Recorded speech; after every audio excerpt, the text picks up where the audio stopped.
नमस्कार और स्वागत है आपका हमारे चैनल ग्लोबल 1000 में, जहां हम आपको देश दुनिया की उन हस्तियों की ज़िंदगी के सफ़र पर ले चलते हैं जिन्होंने इतिहास पर अपनी एक अमिट छाप छोड़ी है।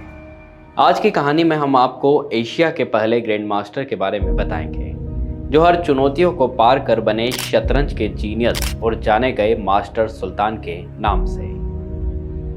आज मीर सुल्तान खान के नाम पर शायद धूल की परत जम गई है, लेकिन इस बात से इनकार नहीं किया जा सकता है कि अपने समय में शतरंज की बिसात पर उन्होंने अच्छों को मात दी है। भारतीय शतरंज के दिग्गज खिलाड़ी विश्वनाथन आनंद ने कहा कि भले ही सुल्तान खान के खेल को काफ़ी समय हो चुका है, लेकिन उन्हें अंतर्राष्ट्रीय शतरंज के दिग्गजों को मात देने वाले पहले एशियाई के रूप में याद किया जाना चाहिए। 1920 के दशक के अंत और 30 के दशक की शुरुआत में मीर सुल्तान खान शतरंज की दुनिया में एक सितारा बनकर चमकने लगे थे।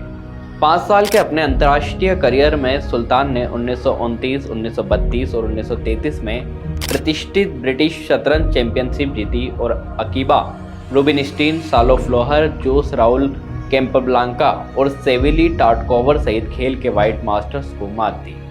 आज भले ही सुल्तान खान के नाम को भुला दिया गया है, लेकिन एक समय था जब शतरंज के उनके बेहतरीन दावपेंच को देखते हुए उन्हें जीनियस, आधुनिक समय का सबसे महान खिलाड़ी और एशिया का सबसे पहला ग्रैंड मास्टर कहा जाता था। मीर सुल्तान खान का जन्म 1903 में खुशाब जिले, वर्तमान पाकिस्तान के मीठा तिवाना गांव में हुआ था। सुल्तान पीर, सूफी, आध्यात्मिक मार्गदर्शक और अवान जनजाति के जमींदारों के परिवारों से थे। सुल्तान ने शतरंज के दावपेंच अपने पिता मियां निजामुद्दीन से सीखा। बचपन में वह अपने भाई के साथ नियमित रूप से यह खेलते थे। हालांकि अपनी किशोर अवस्था के अंत तक सुल्तान ने पास के शहर सरगोदा में जमींदारों और शतरंज में दिलचस्पी रखने वाले दूसरे लोगों के साथ खेल खेलना शुरू कर दिया था। सुल्तान पर घर की कोई खास जिम्मेदारियां नहीं थी। उन्होंने शतरंज के भारतीय फॉर्मेट पर ध्यान देना शुरू किया। उस समय पश्चिमी देशों की तुलना में भारत में शतरंज के नियम काफ़ी अलग थे। 21 साल की उम्र तक उन्हें अविभाजित भारत के पंजाब प्रांत में सर्वश्रेष्ठ खिलाड़ी माना जाने लगा था। उनकी शानदार प्रतिभा से अमीर जमींदार सर उमर तिवाना काफ़ी ज़्यादा प्रभावित हुए। सर उमर तिवाना साम्राज्य के एक जाने माने वफादार थे और अंग्रेजों के साथ अच्छा उठना बैठना था। सुल्तान के कौशल को देखकर सर उमर हैरान थे। कला और खेल को महत्व देने वाले सर उमर ने सुल्तान के सामने एक प्रस्ताव रखा। उन्होंने सुल्तान से पड़ोसी गांव कालरा में सर उमर की संपत्ति में एक शतरंज टीम बनाने का अनुरोध किया।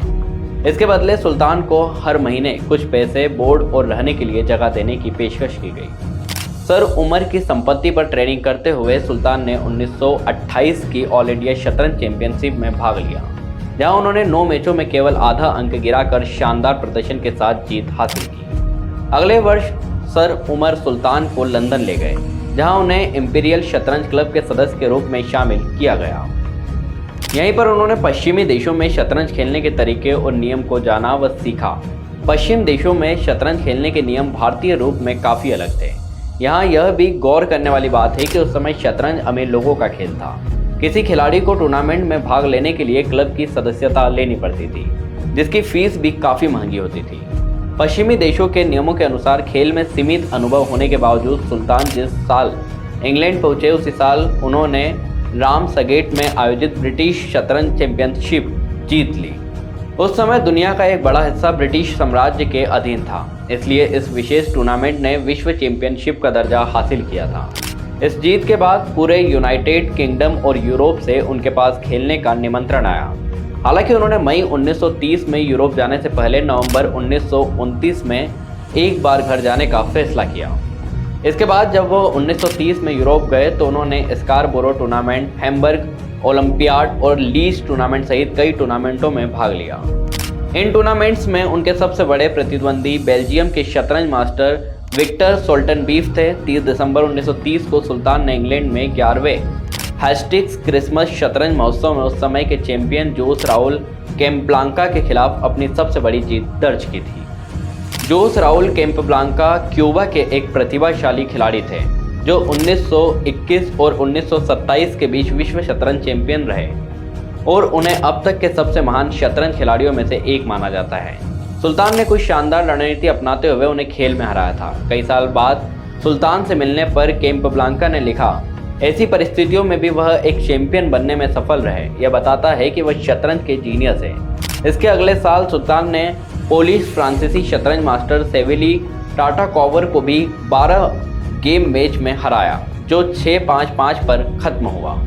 उसी वर्ष उन्होंने प्राग इंटरनेशनल टीम टूर्नामेंट में भाग लिया, जहां अन्य कंटेस्टेंट के बीच उन्होंने चेक खिलाड़ी सालो फ्लोहर और पोलिश शतरंज मास्टर अकीबा रुबिनस्टीन को हराया। रुबिनस्टीन को कुछ शतरंज इतिहासकारों ने एक ऐसे महान खिलाड़ियों में से एक माना है जो विश्व शतरंज चैंपियन कभी नहीं बन सके। सुल्तान ने अपना एक मैच उस समय के विश्व चैंपियन अलेक्जेंडर एलेखाइन के साथ ड्रॉ भी किया। अगले 2 सालों 1932 और 1933 में सुल्तान ने ब्रिटिश शतरंज चैंपियनशिप जीती, जबकि पूरे यूरोप में कैम्ब्रिज टूर्नामेंट 1932, बर्न टूर्नामेंट 1932 और कॉक्सटॉन ओलंपियाड 1933 जैसे अन्य टूर्नामेंट में भी अपनी पहचान बनाई।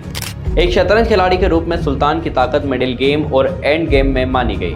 दरअसल उन्हें एंड गेम का मास्टर माना जाता था, जो अपनी भावनाओं पर नियंत्रण रखते हुए बहुत कठिन परिस्थितियों से बाहर आ सकते थे। सुल्तान के बेटे एतर सुल्तान और पोती अतियाब सुल्तान ने अखबार डॉन के लिए एक कॉलम में लिखा, बाहर से जोश से भरपूर दिखने के बावजूद उनका शतरंज का खेल साहसिक और कुशल था और इसलिए उनकी खेल शैली को खान का क्रोध भी कहा जाता था। हालांकि उनके खेल में कुछ कमजोरियां भी थी। डैनियल किंग बताते हैं कि उनके खेल में शुरुआत काफ़ी खराब होती थी।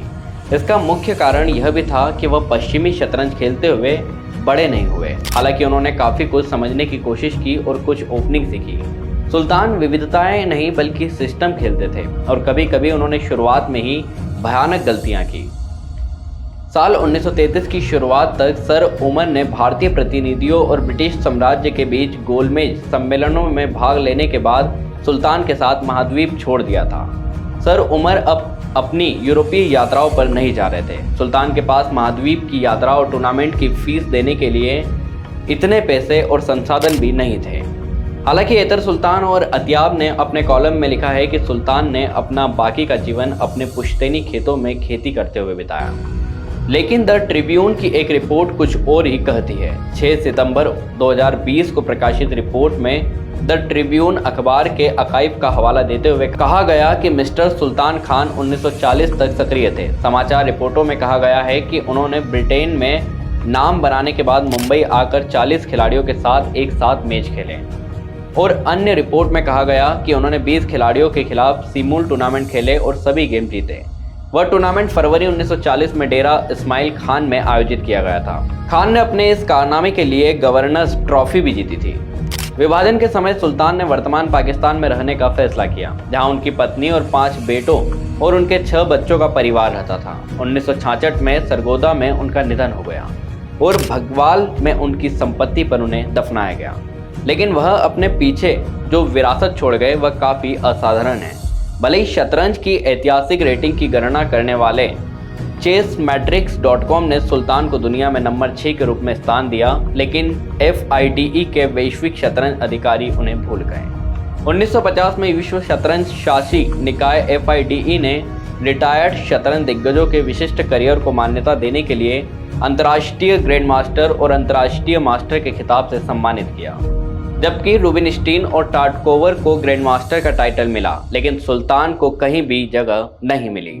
तो यह कहानी आपको कैसी लगी? अपने विचार हमसे ज़रूर साझा करें। वीडियो पसंद आए तो इसे लाइक करें, शेयर करें और हमारे चैनल को सब्सक्राइब करें। तब तक के लिए धन्यवाद।